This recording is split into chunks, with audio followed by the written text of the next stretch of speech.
விழுப்புரம் மாவட்டம் திண்டிவனத்தில் கொட்டி தீர்த்த மழையால் காவேரிப்பாக்கம் ஏரிக்கரை உடைந்து வெள்ளம் பெருக்கெடுத்து ஓடியது. இதனால் வாகாப் நகர், இந்திரா நகர் ஆகிய பகுதிகளில் 100க்கும் மேற்பட்ட குடியிருப்புகளை வெள்ளம் சூழ்ந்தது. செஞ்சியில் தொடர் மழையால் செட்டிப்பாளையம் பகுதியில் ஏராளமான வீடுகளுக்குள் மழைநீர் புகுந்ததால் வீட்டு உபயோகப் பொருட்கள் சேதமடைந்தன. வஉசி நகர் பிரதான தெருவில் முழங்கால் அளவிற்கு மழைநீர் தேங்கியது.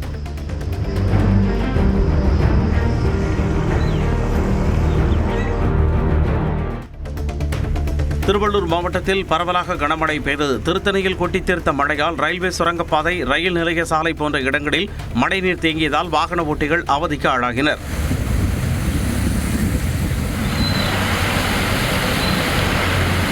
ராணிப்பேட்டை மாவட்டத்தில் பாலாஜாப்பேட்டை, கலவை, ஆற்காடு, சோளிங்கர், நெமிலி உள்ளிட்ட இடங்களில் பலத்த மழை பெய்தது. அரக்கோணத்தில் ஏராளமான வீடுகளுக்குள் மழைநீர் புகுந்தது. தஞ்சாவூர் மாவட்டம் பலையப்பேட்டை அக்ரஹாரம் பகுதியில் சிவகாமி நகர், நெசவாளர் நகர், வீரையா நகர் உள்ளிட்ட பகுதிகளில் 200க்கும் மேற்பட்ட வீடுகளை மழைநீர் சூழ்ந்தது. பாப்பான்குளம் நிரம்பி உபரி நீர் சூழ்ந்த நிலையில் நீரை வெளியேற்ற முடியாமல் அப்பகுதி மக்கள் தவித்து வருகின்றனர். இந்நிலையில் நடவடிக்கை எடுக்காத அதிகாரிகளை கண்டித்து பொதுமக்கள் கருப்பு கொடி ஏந்தி அதிருப்தியை வெளிப்படுத்தினர்.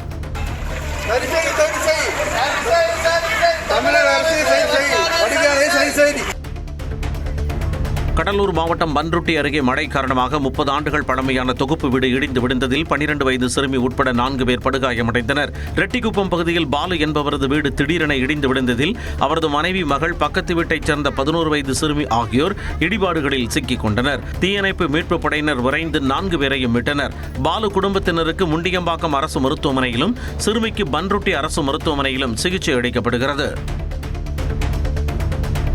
மேட்டூர் அணையில் இருந்து வினாடிக்கு 35,000 கன அடி நீர் வெளியேற்றப்படுவதால் காவிரி ஆற்றில் வெள்ளப்பெருக்கு ஏற்பட்டுள்ளது.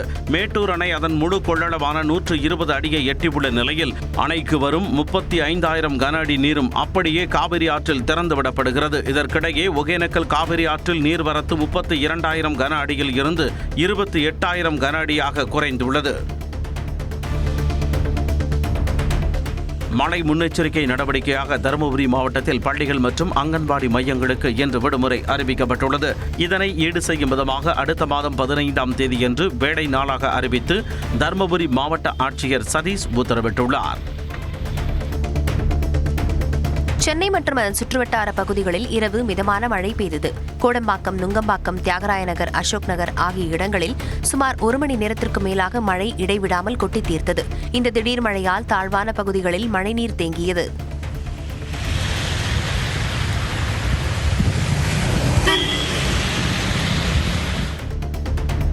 தமிழ்நாட்டில் ஒரு சில இடங்களில் இன்று இடி மின்னலுடன் மிதமான மழை பெய்யலாம் என்று வானிலை ஆய்வு மையம் தெரிவித்துள்ளது. சென்னை, திருவள்ளூர், செங்கல்பட்டு, காஞ்சிபுரம், ராணிப்பேட்டை மாவட்டங்களில் கனமழை பெய்யவும் வாய்ப்புள்ளது.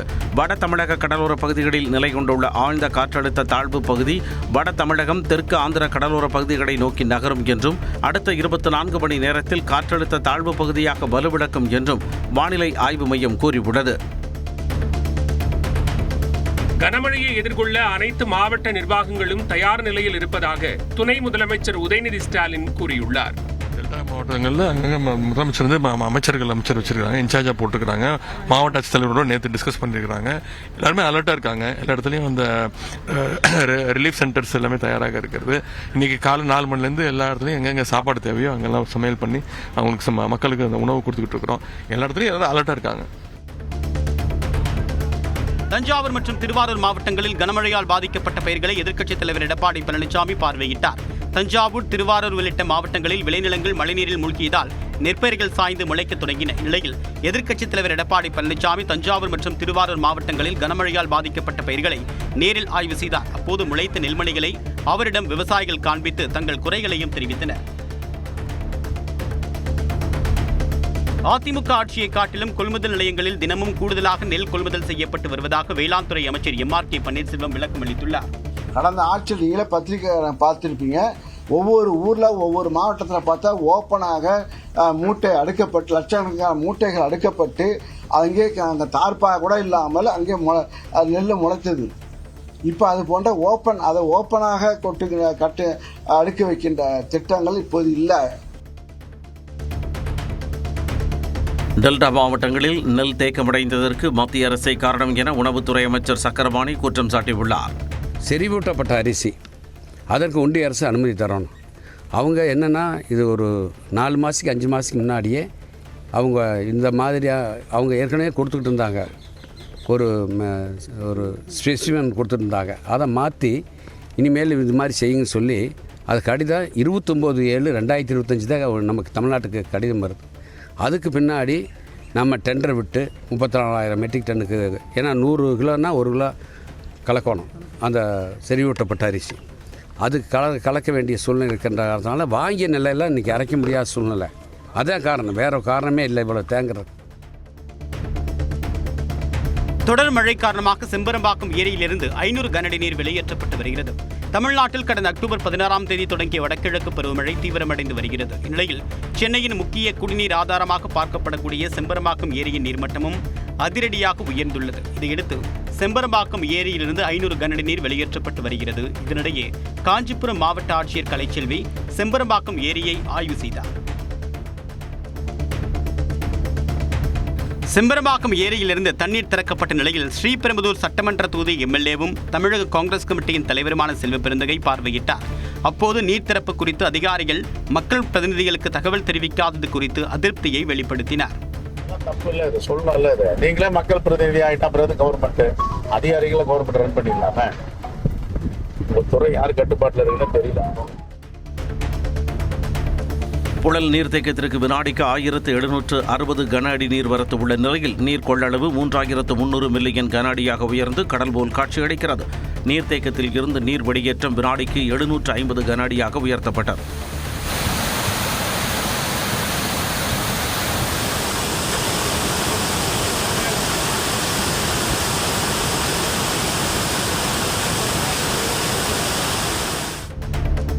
ராணிப்பேட்டை மாவட்டம் வாலாஜாபேட்டை அணைக்கட்டு தடுப்பணையிலிருந்து 5600 கனஅடி நீர் வெளியேற்றப்படும் நிலையில் கரையோர மக்களுக்கு வெள்ள அபாய எச்சரிக்கை விடுக்கப்பட்டுள்ளது. தமிழகம் மற்றும் ஆந்திர எல்லைப் பகுதியில் கடந்த சில நாட்களாக கனமழை பெய்து வரும் நிலையில் ராணிப்பேட்டை மாவட்டத்தில் கனமழை வெளுத்து வாங்கியது. இதன் காரணமாக வாலாஜாபேட்டை பகுதியில் அமைந்துள்ள பாலாறு அணைக்கட்டு தடுப்பணை முழு கொள்ளளவை எட்டியது. இதையடுத்து அணையிலிருந்து வினாடிக்கு 5600 கனஅடி நீரானது வெளியேற்றப்படுகிறது. இதனால் பாலாற்றின் கரையோரங்களில் வசிக்கக்கூடிய பொதுமக்கள் பாதுகாப்பாக இருக்க மாவட்ட நிர்வாகம் அறிவுறுத்தியுள்ளது. விருதுநகர் மாவட்டம் ஏரவார்பட்டி அச்சங்குளம் இடையே வைப்பாற்றின் குறுக்கே பாலம் சேதமடைந்த நிலையில் கிராம மக்கள் தண்ணீரில் இறங்கி போராட்டத்தில் ஈடுபட்டனர். 25 ஆண்டுகளுக்கு முன்பு அமைக்கப்பட்ட மரப்பாலம் 3 மாதங்களிலேயே மழை வெள்ளத்தால் அடித்து செல்லப்பட்டது. அதன் பிறகு எந்த நடவடிக்கையும் எடுக்கப்படாத நிலையில் பொதுமக்கள் மாற்றுப்பாதையை பயன்படுத்தி வருகின்றனர். புதிய பாலம் அமைத்து தரும்படி பல ஆண்டுகளாக கோரிக்கை விடுத்தும் நடவடிக்கை எடுக்கப்படாதது குறித்து கிராம மக்கள் போராட்டத்தில் ஈடுபட்டனர். அவர்களுடன் வருவாய்த்துறையினர் பேச்சுவார்த்தை நடத்தினர். டிஎன்பிஎஸ்சி குரூப் 4 தேர்வுக்கான முடிவுகளை தேர்வாணையம் வெளியிட்டுள்ளது. கடந்த ஜூலை 12ஆம் தேதி தமிழ்நாடு முழுவதுமாக இளநிலை உதவியாளர், தட்டச்சர், கிராம நிர்வாக அலுவலர் உட்பட 36 பதவிகளுக்கான குரூப் 4 நிலையிலான தேர்வை டிஎன்பிஎஸ்சி நடத்தியது. இந்நிலையில் சுமார் 11,46,000 பேர் எழுதிய குரூப் 4 தேர்வு முடிவை தேர்வாணையம் வெளியிட்டுள்ளது. குரூப் 4 தேர்வு நடைபெற்று 3 மாதங்களில் தேர்வு முடிவுகள் வெளியாகி இருப்பது குறிப்பிடத்தக்கது. குடியரசுத் தலைவர் திரௌபதி முர்மு சபரிமலை ஐயப்பன் கோயிலில் சாமி தரிசனம் செய்தார். 4 நாட்கள் பயணமாக கேரளா சென்றுள்ள திரௌபதி முர்மு ராணுவ ஹெலிகாப்டர் மூலம் பத்தனம்திட்டா மாவட்டத்திற்கு சென்றார். அங்கு அவரை தேவசம் அமைச்சர் VN வாசவன் உள்ளிட்டோர் வரவேற்றனர். இதனைத் தொடர்ந்து பம்பை கணபதி கோயிலுக்கு கார் மூலம் சென்ற திரௌபதி முர்மு அங்கு இருமுடி கட்டிக்கொண்டு ஐயப்பன் சன்னிதானத்திற்கு புறப்பட்டார். இதையடுத்து 18 படி ஏறி சபரிமலை ஐயப்பனை திரௌபதி முர்மு சாமி தரிசனம் செய்தார்.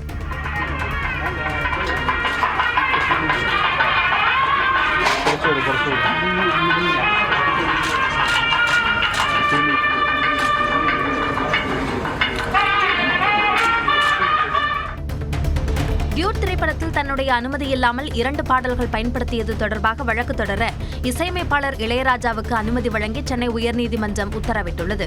அனுமதி இல்லாமல் தன்னுடைய பாடல்களை வேறு படங்களுக்கு பயன்படுத்தியதாக இசையமைப்பாளர் இளையராஜா தொடர்ந்த வழக்கில் சோனி நிறுவனம் தான் ஈட்டிய வருவாயை சீலிட்ட கவரில் நீதிமன்றத்தில் தாக்கல் செய்தது. அப்போது டியூட் திரைப்படம் தொடர்பாக தனியாக வழக்கு தொடர இளையராஜாவுக்கு அறிவுறுத்திய நீதிபதி இந்த வழக்கு உச்சநீதிமன்றத்தில் நிலுவையில் உள்ளதால் வழக்கு விசாரணையை அடுத்த மாதம் 19ஆம் தேதிக்கு தள்ளி வைத்தார். சென்னையில் ஆபரண தங்கத்தின் விலை ஒரே நாளில் சவரனுக்கு 3680 ரூபாய் குறைந்துள்ளது. கடந்த 5 நாட்களாக தங்கத்தின் விலை ஏற்ற இறக்கத்தை சந்தித்து வரக்கூடிய நிலையில் சென்னையில் காலை தங்கத்தின் விலை சவரனுக்கு 2400 ரூபாய் சரிந்து 93600 ரூபாயாக இருந்தது. இந்நிலையில் மாலை ஒரு சவரன் தங்கம் மேலும் 1280 ரூபாய் குறைந்து 92320 ரூபாய்க்கு விற்கப்படுகிறது. 1 கிராம் தங்கம் ஒரே நாளில் 460 ரூபாய் சரிந்து 11540 ரூபாய்க்கு விற்பனையாகிறது. இதனிடையே காலையில் கிராமிற்கு 2 ரூபாய் சரிந்த நிலையில் வெள்ளியின் விலை மாலை 5 ரூபாய் குறைந்து 175 ரூபாய்க்கு விற்பனை செய்யப்பட்டு வருகிறது.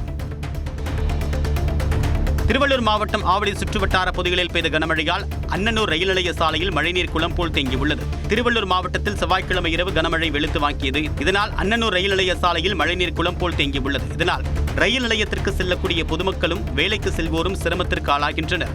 மழைநீரில் செல்லக்கூடிய இருசக்கர வாகனங்கள் பழுதாகி நிற்கக்கூடிய நிலையும் ஏற்பட்டது.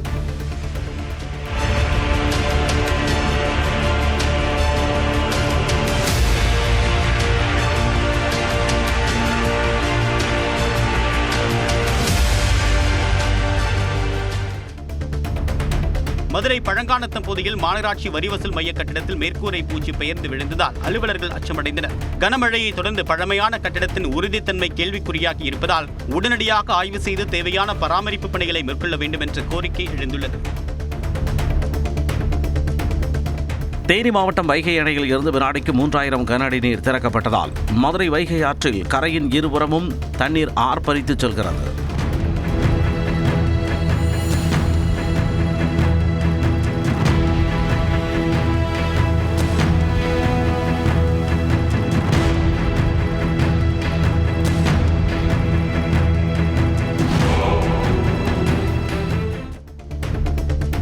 சென்னை அரக்கோணம் இடையே ரயில் சேவையில் பாதிப்பு ஏற்பட்டதால் பயணிகள் சிரமத்திற்கு உள்ளாகினர். சென்னை திருவள்ளூர் மாவட்டங்களில் பலத்த மழை பெய்து வரக்கூடிய நிலையில் கடம்பத்தூர் ரயில் நிலையம் அருகே தண்டவாளத்தில் உயரழுத்த மின்கம்பை அறுந்து விழுந்தது. இதனால் இந்த வழியாக சென்ற வந்தே பாரத் உட்பட அனைத்து ரயில்களும் ஆங்காங்கே நிறுத்தப்பட்டன.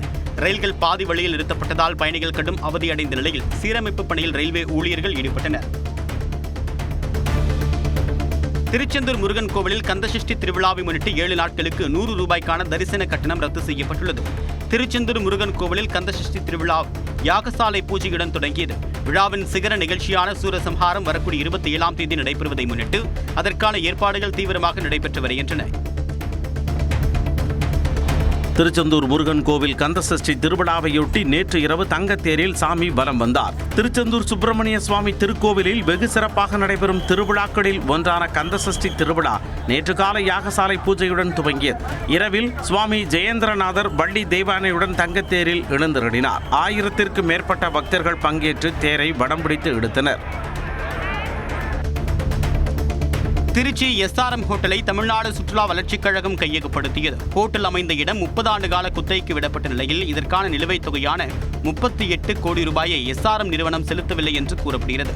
SRM நிறுவனத்திற்கு உயர்நீதிமன்றம் விதித்த காலக்கெடுவும் நிறைவடைந்த நிலையில் அலுவல் ரீதியாக ஹோட்டலை சுற்றுலா வளர்ச்சிக் கழகம் கையகப்படுத்தியது. இதையடுத்து மேலாளர் உள்ளிட்ட பொறுப்புகளுக்கு சுற்றுலாத்துறையை சேர்ந்தவர்கள் நியமிக்கப்பட்டனர். கரூர் கூட்ட நெரிசல் சம்பவத்தின் போது அழுததை எதிர்க்கட்சியினர் விமர்சித்தது குறித்து அமைச்சர் அன்பில் மகேஷ் பதில் கூறியுள்ளார். ஒரு கல்லை கடவுளாக மாற்றத் தெரிந்த மனிதன் தன்னை மனிதனாக்க மறந்துவிட்டான் என்று அவர் தெரிவித்துள்ளார். உணர்ச்சிகள் மட்டும் அதிகமாக இருந்து அறிவை கொண்டு போய் இருந்தது என்று சொன்னால் அது விலங்குக்கு சமமானது. அல்லது உணர்ச்சிகள் கம்மியாகிட்டு அறிவு மட்டும் அதிகமாக இருந்து சொன்னால் அது மரத்துக்கு சமமானது என்று எப்படி வள்ளுவன் சொல்லியிருக்காரோ அந்த குரலை தான் நான் மேற்கொண்டிருக்கேன். நான் பார்த்துருக்கேன். நான் என்னை பொறுத்த வரைக்கும் முதல்ல நாம் மனுஷன். குறிப்பாக அங்கே பேசும்போது எல்லாரும் சொன்ன மாதிரி ரொம்ப சுருக்கமாக சொல்ல வேண்டும் என்று சொன்னால் ஒரு கல்லை கடவுளாக மாற்ற தெரிஞ்சவனுக்கு ஒரு மனிதனாக மாற மறந்துட்டான் அப்படிங்கிறது தான் என்னுடைய கருத்தாங்க. ஆவடி அருகே வீட்டில் பதுக்கி விற்கப்பட்ட நாட்டு வெடிகள் வெடித்து 4 பேர் உயிரிழந்த விவகாரத்தில் காவல் ஆய்வாளர்கள் 2 மாற்றம் செய்யப்பட்டனர். இந்த வழக்கு தொடர்பாக 3 பேர் கைது செய்யப்பட்டனர். இந்த நிலையில் பட்டாபிராம் காவல் நிலைய காவல் உதவி ஆய்வாளர்கள் விஜய கிருஷ்ணராஜ் மற்றும் ஹரிஷ், தலைமை காவலர் ரமேஷ் ஆகியோரை பணியிட மாற்றம் செய்து ஆவடி காவல் ஆணையர் சங்கர் உத்தரவிட்டார். கேரள மாநிலம் பத்தனம்திட்டா மாவட்டத்தில் குடியரசுத் தலைவர் திரௌபதி முர்முவின் ஹெலிகாப்டரின் டயர் ஹெலிபேடில் இருந்த கான்கிரீட் கலவையில் சிக்கியதால் பரபரப்பு ஏற்பட்டது. குடியரசுத் தலைவர் திரௌபதி முர்மு 4 நாட்கள் சுற்றுப்பயணமாக கேரளா சென்றுள்ளார். இந்நிலையில் சபரிமலையில் தரிசனம் செய்ய ராணுவ ஹெலிகாப்டரில் அவர் பத்தனம்திட்டா மாவட்டத்திற்கு வருகை தந்தார். அப்போது அங்கு அமைக்கப்பட்டிருந்த தற்காலிக ஹெலிபேடின் ஈரம் காயாத கான்கிரீட் கலவையில் ராணுவ ஹெலிகாப்டரின் டயர் சிக்கியது. இதனையடுத்து காவலர்களும் தீயணைப்புத்துறை வீரர்களும் ஹெலிகாப்டரை தள்ளினர். இதனால் அங்கு சிறிது நேரம் பரபரப்பு ஏற்பட்டது.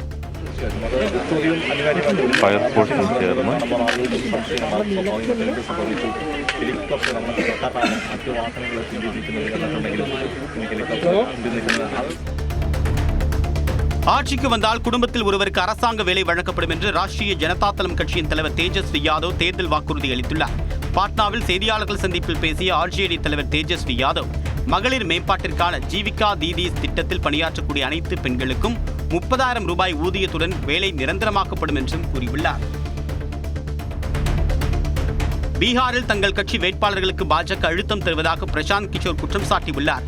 பீகார் சட்டமன்ற தேர்தலில் பிரசாந்த் கிஷோரின் ஜென் சுராஜ் கட்சியை சேர்ந்த 3 வேட்பாளர்கள் கடைசி நாளில் தங்கள் வேட்புமனுவை திரும்ப பெற்றனர். இந்நிலையில் தங்கள் வேட்பாளர்களுக்கு பாஜக அழுத்தம் கொடுத்து வேட்புமனுவை திரும்பப் பெற வைத்ததாக குற்றம் சாட்டிய பிரசாந்த் கிஷோர் இது தொடர்பாக தேர்தல் ஆணையத்திடம் முறையிடுவோம் என்றும் குறிப்பிட்டுள்ளார்.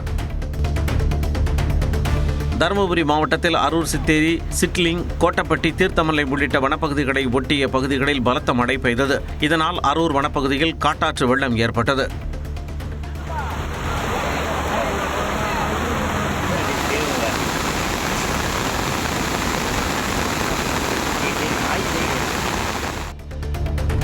மதுரை வாடிப்பட்டி அருகே பொம்மன்பட்டி கிராமத்தில் மழையில் நனைந்த 1000 மூட்டைகளுக்கு மேலான நெல்மணிகளை உலர வைக்கும் பரிதாப நிலைக்கு விவசாயிகள் தள்ளப்பட்டுள்ளனர். இதேபோல புதுக்கோட்டை மாவட்டம் கரம்பக்குடி அருகே வெள்ளாள விடுதியில் கொள்முதல் நிலையம் முன்பு குவியலாக கொட்டி வைத்திருந்த நெல்மணிகள் மழையில் நனைந்து சேதமானது. கூடுதலாக நெல் மூட்டைகளை கொள்முதல் செய்ய விவசாயிகள் கோரிக்கை விடுத்துள்ளனர்.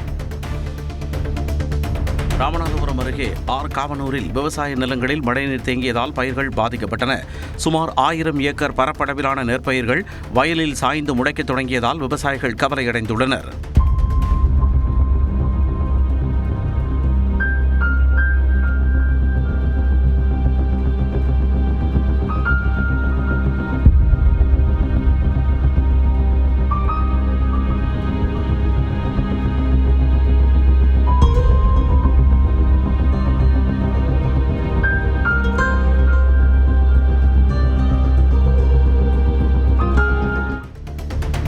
ஸ்ரீவில்லிபுத்தூர் அருகே தனியார் பேருந்து பழுது காரணமாக பாதி வழியில் நின்ற நிலையில் மாற்று ஏற்பாடு செய்யாததால் பயணிகள் மறியல் போராட்டத்தில் ஈடுபட்டனர். தென்காசியிலிருந்து பெங்களூர் நோக்கி சென்ற தனியார் பேருந்து கிருஷ்ணன் கோவில் பகுதி அருகே திடீரென்று பழுது காரணமாக நின்றது. 13 மணி நேரமாகியும் பேருந்து நிர்வாகம் மாற்று ஏற்பாடு செய்யாததால் கடும் அதிருப்தியடைந்த 40க்கும் மேற்பட்ட பயணிகள் மறியல் போராட்டத்தில் ஈடுபட்டனர். இதையடுத்து காவலர்கள் விரைந்து பேச்சுவார்த்தை நடத்தினர். ஈரோடு மாவட்டம் கடம்பூர் சத்தியமங்கலம் இடையேயான சாலையில் மண் சரிவு ஏற்பட்டுள்ளதால் போக்குவரத்து பாதிக்கப்பட்டுள்ளது.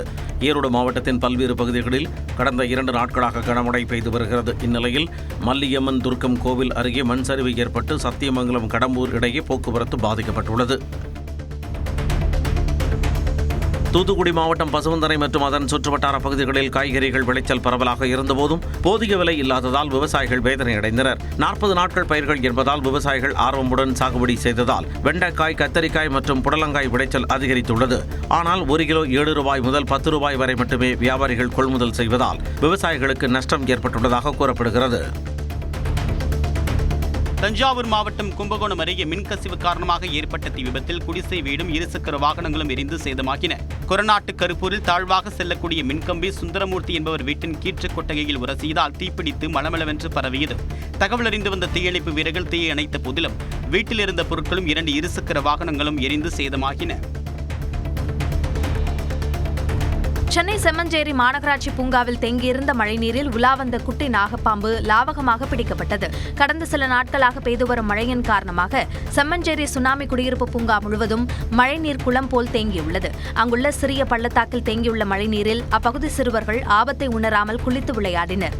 இந்த நிலையில் அந்த தண்ணீரில் இருந்த குட்டி நாகப்பாம்பை பெண் ஒருவர் லாவகமாக பிடித்து சிறுவர்களை காப்பாற்றினார். புதுச்சேரி அருகே உள்ள வீடூர் அணையில் இருந்து தண்ணீர் திறக்கப்பட்டுள்ளதால் சங்கராபரணி ஆற்றின் கரையோர மக்களுக்கு ஒலிபெருக்கி மூலம் வெள்ள அபாய எச்சரிக்கை விடுக்கப்பட்டது.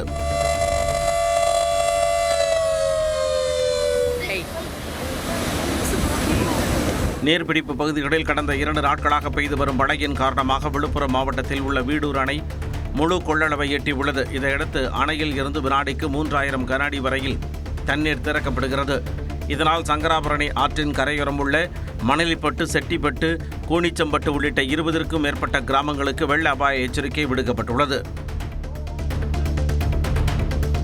திருவள்ளூர் மாவட்டம் ஆர்கேபேட்டையில் தொடர் மழை காரணமாக எறும்பி ஏரி நிரம்பி உபரி நீர் வெளியேறுகிறது. கடைவாசல் பகுதியில் வெளியேறக்கூடிய தண்ணீரில் ஆபத்தை உணராமல் அந்த பொதுமக்கள் குளித்து மகிழ்ந்தனர்.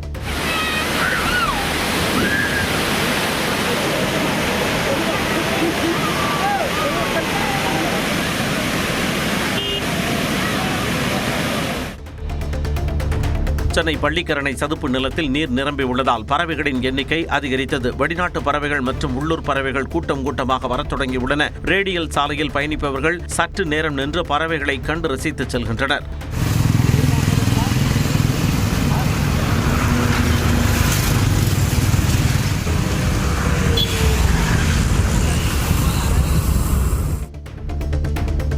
சட்டப்பேரவைத் தேர்தலை முன்னிட்டு நாம் தமிழர் கட்சி மாநாட்டு தேதியை அறிவித்துள்ளது. வரக்கூடிய பிப்ரவரி 7ஆம் தேதி திருச்சியில் மாநாடு நடைபெறும் என்று தெரிவிக்கப்பட்டுள்ளது. மாற்றத்தை விரும்பக்கூடிய மக்களின் மாநாடு என்ற பெயரில் அந்த கட்சியின் தலைமை ஒருங்கிணைப்பாளர் சீமான் எழுச்சியுரை ஆற்றுவார் என்றும் தெரிவிக்கப்பட்டுள்ளது. இந்த மாநாட்டில் நாம் தமிழர் கட்சி சார்பில் போட்டியிடக்கூடிய அனைத்து வேட்பாளர்களையும் அறிமுகப்படுத்த திட்டமிட்டிருப்பதாகவும் தகவல் வெளியாகியுள்ளது.